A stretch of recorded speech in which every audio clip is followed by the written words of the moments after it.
প্রহর শেষের আলোয় রাঙা সেদিন চৈত্র মাস, তোমার চোখে দেখেছিলাম আমার সর্বনাশ।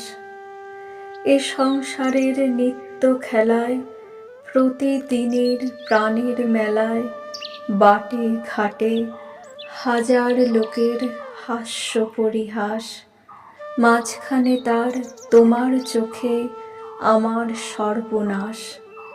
আমের বনে দোলা লাগে, মুকুল পড়ে ঝরে, চিরকালের চেনা গন্ধ হাওয়ায় ওঠে ভরে, মঞ্জরিত শাখায় শাখায়, মৌমাছিদের পাখায় পাখায়, ক্ষণে ক্ষণে বসন্ত দিন ফেলেছে নিঃশ্বাস, মাঝখানে তার তোমার চোখে আমার সর্বনাশ।